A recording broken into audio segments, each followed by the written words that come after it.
Hello, everyone. Thank you for tuning in. I am JayLee. This is JLeesCorner. This is a review for Love After Lockup Season 3, Episode 5. Okay, let's get it started. If you have not done so already, please come over to subscribe to my channel and become a whole JayBird, dun dun dun dun dun, and all that goodness and stuff. Let's get ready to breathe it on out. I need to pre-record all my entrances because sometimes I don't be feeling like it. But let's get to breathing, y'all, okay? Inhale. Exhale. Inhale. Exhale. Okay, and remember to relax, to relate, to release, and to center yourself and everyone around you. Okay, do not forget to also like this video, comment in the comment section. You can hit the little share button to share it on your social media. You can follow me on IG and on Twitter at J_Lees_Corner. And let's get started. We have Scott. I don't think we like Scott. Scott seems a little bit pushy. You know what I'm saying? Scott seems, well, you know, a lot of people who happen to be of the Caucasianness of it all likes to get what they want when they want it, and if they can't get answers, it pisses them off, and they think they are entitled to the answers. Scott is that to the fullest, okay? So it's the day after Lindsay did not show up to the airport or whatever. Now, he also brings up how even before yesterday, he hadn't talked to her in a few days. I feel like you should have talked to her at least the day before she got out to confirm everything. No one just doesn't talk to people when they're supposed to get out of prison. That's not how it goes or whatever. Anyway, so the mom is over. Her daughter is over because they're going to call the prison to see what's going on. If they can get some information about, did she leave prison? Is she still in prison? Did she go somewhere else? What's happening? Okay. Now the mama bring up, it was hard. You know that Lindsay didn't come out. Like, we were so excited. I had to calm down her daughter because her daughter was so excited. We don't know what's going on. Oh, gee golly, wow. Okay, so they call the prison. Okay, the prison, hold 1 second. But they find out that she is still in prison. She did not get out, okay? And when they say, well, do you know what happened? Why she's still in there? Like, what's the reason that she was supposed to get out and she never did or whatever? What's going on? You know what I'm saying? They like, let me transfer you over to whoever else. They put them through to like her case manager or whatever. I'm like, prisoners have case managers, I guess? You might need a case manager. I don't know. Anyway, so the case manager person says, yes, she's still in prison. But do you know why? We can't tell you that. But do you know why? We can't tell you that. But do you know why we can't tell you that? Because whatever happened, whatever the reason was that she is still in prison, is not public knowledge. Meaning anything, like, every state has their, like, offender lookup system or whatever. Ours here is called Otis. And for offender tracking information system, and what's on there is public information. So it'll say like release date, possible release date. These are their charges. But if they get into trouble in prison, it won't list that because that's not public information. So whatever happened, they won't put on there, so they won't know, and they can't tell anyone calling, even if it's a mother and her daughter. And they said if y'all want to know the reason she's still here, she would have to tell you the reason because she knows, but we can't release it because it's not public information. And so now, daughter, I'm upset. I can't believe it. I miss my mom so much. I don't know why Scott and the mama has the daughter there. That could have been an adult conversation. Like, why? The daughter's 10. She need to be there for that. The grandma could explain to her whatever else later on. But I'm looking like the daughter's not. Girl, I digress. Anyway, Scott said, Lindsay's very pretty. You know what I'm saying? People get jealous of her. So, maybe someone jumped her and there was a fight. Maybe she's a drug dealing person who likes prison. Maybe that. Okay, her mama then say, Lindsay's smart. She knows just what to do to not get in trouble. So who to say that she didn't push the buttons of some guards who then, got her into trouble and kept her ass in there because that's what she do.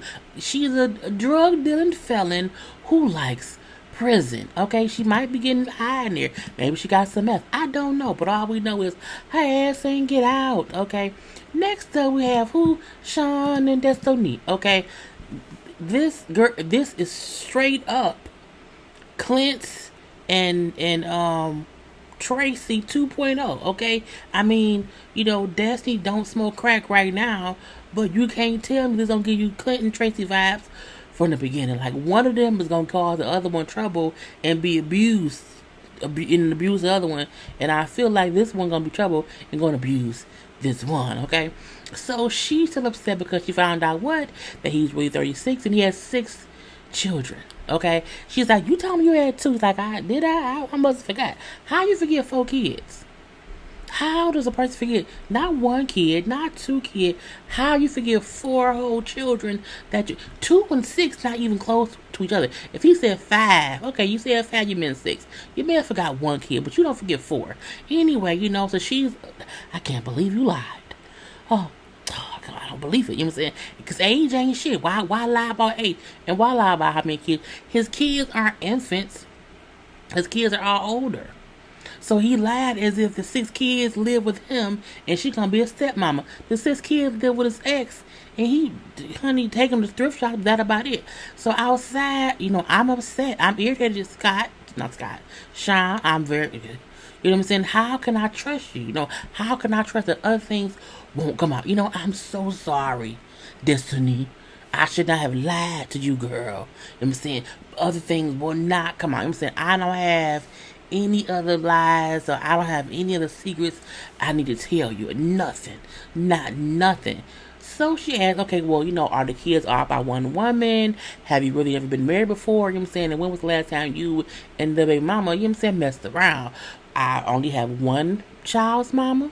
All his kids is by one woman. And said I have not been married. That was actually actual factual. And me and her ain't messed around in like 7 years.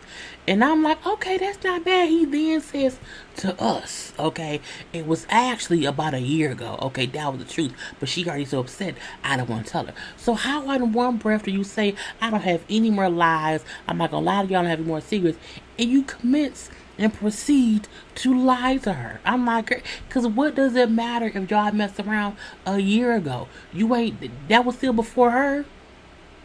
And she said, well, when was the last time you was with a woman? This in general. He said about a year ago. I'm like, look, if the year ago was with the baby mama and she found out, she's going to murder him. Murder, death, kill, all up and through. I'm like, don't do it no more. Anyway, you know what I'm saying? But again, I don't have, you know everything about me. I don't have no secret, Sean. Okay, there's nothing that will come up, about me to you. Not nothing. She then tells the camera, I do have secrets. I'm saying I have secrets or whatever, and I don't plan on telling any of those secrets to Sean. I'm looking like, so 2 lies sitting in the tree. KISSING. And I'm like, what is going on? So they then go to the hotel to have some sex or whatever. And she brings up, we're gonna have some fun in this bed tonight. And I'm like, well, that's fine or whatnot. You know what I'm saying? And he goes to explain how I'm gonna give it to her. Because, in every way, in all the ways she can get in there in the house she wanted, I'm gonna put it everywhere. I'm looking like we do not need Sean discussing sex. Because he seems creepy, it was creepy. Okay, let's leave it there. Anyway, so they had sex or whatnot, it's the morning after, or whatever. And, did she say it was amazing or whatever? Now, she also brings up how she has not had sex with a guy in 3 years, okay? However, she has had sex with all kind of women in prison. The whole prison time she was in prison, she was fucking girls here, fucking girls there. Okay. And she also said, I'm going to continue, having sex with these women, and I'm not going to tell Sean. She also brings about she has all these women's names tattooed on her body, on her she had a big ass Felicia on her chest, Monica, somebody with an M, just all over her body. I'm looking like, and she then said, I will probably end up getting more names tattooed on me. It was just weird. It was really, really weird. You know what I'm saying? But again, it was amazing sex. The explosions. I'm like, don't describe sex. Just leave it be. But again, they both said how amazingly intense their sex was. And I said, well, I guess he must be good at sex. He got 6 kids. Anyway, he tells her, I need you to just stay out of trouble for the next, 2 weeks or whatever, because if not, you know what I'm saying, I don't want to lose 50K if you don't end up making this court. I'm gonna go to court. Don't, I'm gonna do it. Leave it alone. Okay, I'm like, look, she lying. Okay, she gonna escape in about 4 or 5 days. Her thing is, don't suffocate me. If I want to do something, I want to do it. You cannot control me. I'm like, the fact that he put down, $5,000, which could possibly be 50 for a female who clearly is a flight risk. If he loses the money, that's on him. Next up, we have Maurice and Jessica. Y'all know we don't like Jessica only because she seems a little dumb ditty. Okay, now he's been out for 3 days. He's going to see his daughter, who's 9 years old. Now Jessica brings up how, remember, Jessica and Maurice have been married for 4.5. We've been together or whatever 4.5 years. She say me and the baby mama, we have talked maybe 2 times, real quick, real short or whatever, and that's it. But I talk to his daughter all the time, just about every day. How do you talk to that man's daughter and you ain't had none real conversation with the mom? I don't want my husband's prison wife talking to my child if I don't know what kind of person she is, because I don't know what y'all are saying. My daughter would have to be sitting next to me on speakerphone. Now my question is, were you talking to the daughter on your own? Was it a 3-way call with her daddy? I don't know, but let's move on. So the daughter is happy to see her daddy. Okay, she's a cute little adorable little girl. Love her braids. Okay, love her braids. Now we also see his baby mama. Okay, boom. Her name is Kanika. It's Keniqua. I guess it's Kanika. And she brings up how, I was his, only like real relationship, whatever, but he went to prison at 19 or 17. One of the two, 19. He was 19, Cuilan was 17. Keep them together. And she brings up how I don't know if these two are going to last because I've never known him to date a white girl, for one, and I just don't, she seems a little bit different. She do. But I'm like, fine. So, he brings up how I met her in high school. We started dating for like a year. After the year, she got pregnant, so we had a baby. And even after the baby was born, he was getting into a little trouble here and there or whatever. And she kept telling, like, if you keep messing up, like, I can't stay with you. You gotta stop it. And then, okay, if you mess up one more time, I'm done. And he did, and she left him alone. He said she kept to her word, she left me alone. Good. Okay, anyway, so again, they was like high school sweethearts or whatever. And they sit up there just talking and vibing and chit-chatting or whatever. And you see Jessica just in there like a chair that no one sees, just not paying any attention to it or whatever. And she's like, I felt so out of place. It's so weird. No one's addressing me. Why didn't he introduce me to everyone? It's so awkward. He should have said something to me, like not just leave me in the corner being ignored. No one's ignoring you. You're ignoring yourself. Okay, and I think the fact of the matter is, you came in their house. Did you say hello? And when she said, like, don't even offer me a seat, they didn't offer him one either. He sat down. Black folk different. If you walk in my house, I'm not gonna say, oh, you want to have a seat? Sit the fuck. If it's a seat, go sit down some damn well. Okay, you don't need instructions in my house. You come and you sit down. You here to visit, right? I got chairs, right? Sit down. But I'm like, whatever. Even though you are supposed to, be courteous to guests or whatever, but I still feel like she made it about her. And I ain't like that. Like, he was there to spend time with his daughter. First time seeing his daughter since he got out. Let that be that. No one cares about you. It's not about you, Jessica. Not at all. In that moment, it was about him, his daughter, and even his daughter's mom. Because him and the mom gonna have some kind of, bond or kinship, or whatever. And he was just like, it was dumb how she felt, truth be told or whatever. So they leave, and they out in the car. But in the driveway, and she's like, I can't believe you. You know what I'm saying? She had a whole hissy fit in the car, in the driveway of these folks' house. Okay, the entitlement. I can't believe you. You know what I'm saying? You made me feel awkward because no one talked to me, bitch. What the fuck? Okay, and he even said, what the fuck is wrong with you? Like, you know what I'm saying? I just got out, and that's my daughter's family. Like, you know what I'm saying? We don't need no messy shit. You know what I'm saying? We was here for my daughter. How you mad because no one talked to you? It ain't about you.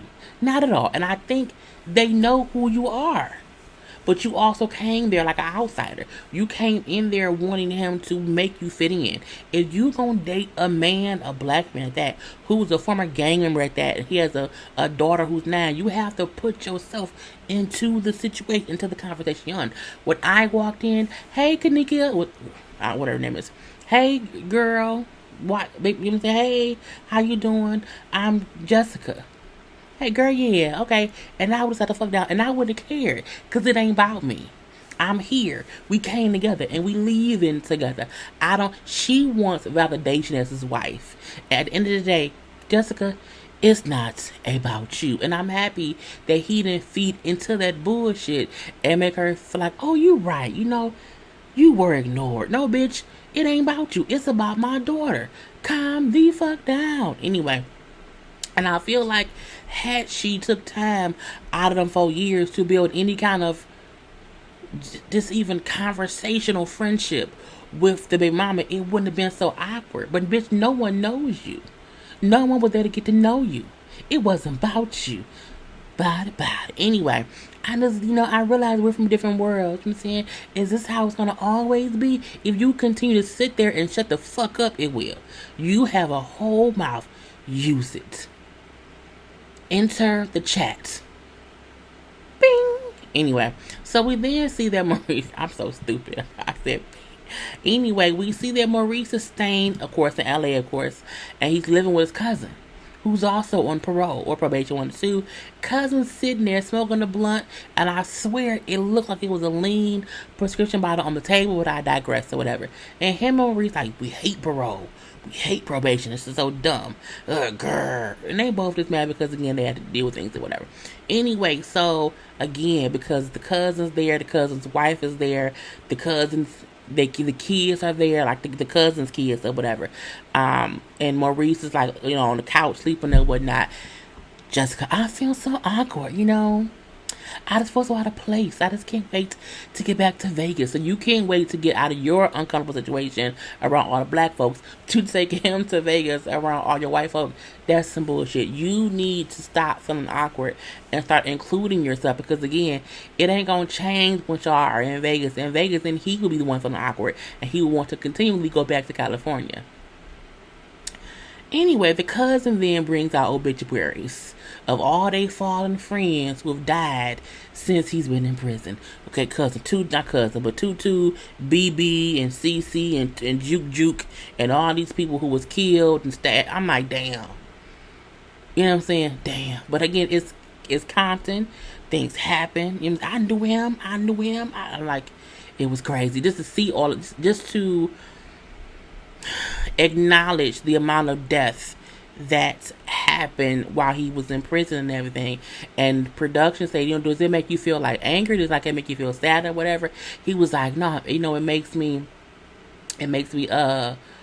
sad. I'm not mad, because just if things happen or whatever. And then he says that he realized that the people he grew up with didn't even make it to 30. So that's a hard pill to swallow, whatever. And he goes, I don't want him near any of that stuff. You know what I'm saying? And she then says out loud, I'm glad that you were in jail. I was looking like, I mean, that's true, but you don't say that out loud, okay? But people say in certain cities, it's either dead or in jail if you in the streets, okay? He's a Compton Crip. I'm looking like, girl, she wanted a gangster, now she don't know what she don't know to do. She don't know how to handle it, okay? You can look, only certain people can date gangsters. Anyway, so they go to a store, and some dude, they say the dude said, what's that you from, fool? This is my hood. I'm looking like, probably because you out here with a white girl. I keep that white girl, Christina Aguilera. I'm sorry. Anyway, that was all that stuff. Girl, I don't like this. I feel like she is in over her head. She wants some black penis and she got it, but she not ready for it. Cuilan and Chevelle. Let me say this. I like Cuilan. Cuilan is cute. Cuilan is what Michael could never be, okay? He's the improvements, the upgraded Michael, okay? He's not, he sings and I have secrets, like a secret wife. He sings to really care for Chevelle and her daughter. He is Amigos. I told her his name was Lockup. I think he's cute. Okay, prison be damned. I see why she liked him. He's an attractive young man. Okay, I wouldn't date a stranger in prison. Let me make that clear. I would not date a stranger in prison, no matter how cute he was. Now, if he just got out of prison and I see him. Anyway, so again, he's out of prison. I got him all off subject. He's out of prison. They're going out to eat or whatever. So his mom brings it like, well, let's talk about the future, okay? As your mom, how can I go back to Texas and feel secure and confident and trust that you here in Kansas City and you won't get in more trouble, okay? I just feel like I'm saying I don't want you to be connecting to, the old friends and going on the old path that you used to do back in the day, okay? Which was, 12 years ago. I feel like she has every right to feel that way. But if you couldn't control that boy at 17 to keep him out of prison, you can't control that man at 29. Is he 29? 20, whatever. How old he is. To make him feel like he has to do what you say. If he didn't listen then, he not going to listen now. I mean, he just ain't. And I think it's the difference between I'm going to be you home, come visit us for a little bit of time, like maybe go back and forth, but not just say I'm going to move there with you, mama, my girl stay here, believe that be. I liked his response, like, Mom, I'm not a kid no more, I'm not 16 anymore, you have to trust and that I, will do the right thing now because I went to prison and I don't want to go back, not only that, it's danger everywhere, you want me in Texas, don't mean I'm going to be, perfectly safe there. And we can't live our life in fear. So just know I don't want to go back to prison. I'm gonna try my best to be good or whatever. Well, okay, I just would prefer that you live close to me. And as she said that, both Chevelle, they both make the face. Yeah, Chevelle and him both was like, nah. Like as he was shaking his head, no. Chevelle was saying no. He was like, nah, I'm not going to do that. I don't want to be anywhere where Chevelle doesn't feel comfortable. And when we feel comfortable here or whatnot. And I don't think he should have to make a choice right now. Let him spend some time with Chevelle. If his shit don't work out, he will come to Texas. But we then see they go back to the hotel. And Chevelle wondered, is he going to want to spend more time with his mama or with me? Because it's been 12 years he's been in prison. We have been waiting for 2.5 years to be together sexually. So I wonder what he's going to do. But I did order a car to come pick his mom up and take her mom back to her friend's house. Because again, remember, they all rode together in the same car. And so, he sits downstairs in the lobby and talks to his mom or whatever. And he brings up how, things are overwhelming. So he's taking it all in. It is overwhelming to have to think about, do I choose my mom or my girl? Like, first day out or whatnot. You know what I'm saying? And the mom, like, if it gets overwhelming, like, if it gets to be too much, you have your family to lean on, like, trust in us too or whatever. We love you, son, or whatever. And he's like, I love you too, Mom. I'm going to be good. So mama does leave the hotel. But she do say her whole mouth, look, if it come hook a crook. If it's up to me, he would not be staying in Kansas City. I said, I guess so. So we see that, he like, it's been 12 years. It's been 12 long years, okay? And I can't wait to bang her out or whatever. We had a lot of phone sex all these years. These past 2 years or whatever. And I want to see if she going to do all the freaking things that she said she would, okay? She probably will. But this robe she got on, I feel like that's not a sexy for my man robe. That's a it's cold around my house and I want to be comfy robe around my house. My robe I have on is, sexier than what she got on. Because I got a little satin joint, If it'll go all over my body or whatever. But I'm like, why that robe? Why that robe? It just didn't seem sexy to me. But I digress, okay? And maybe she didn't have any plans to wear the robe. She had it on because the cameras were there. I'm going to say that may have been it. And we're going to leave it there and whatnot. But I still was like, girl, you couldn't find another robe to have on camera? Okay. Anyway, he walk in the door. He like, oh, la la. He likes what he sees or whatever. And so, he like lay on the bed and whatnot. I'm gonna treat you like a king. I told you that, right? He like, you sure did. And so she giving him a little massage or whatever. Oh, your hands is amazing. And she gets to kissing all over his body. He like, all right. Y'all gotta go. I'm finna tear this ass up. Okay, go head out of here, whatever. They finna have some real nasty, unprotected sex. Ain't no way she fucking this man with a condom. She ain't bought no condoms. She wants some raw penis, okay? Cause little prison dick out of prison is amazing. Don't worry how I know. Don't judge me, okay? Judge your mamas. And lastly, we have Tyrese, okay? Uncle Daddy was what I call him. Uncle Pop is around here. He didn't went to the hotel because Sean to get out. He's at a hotel that's closer to a prison or whatever. And he putting on his best blue suit, honey.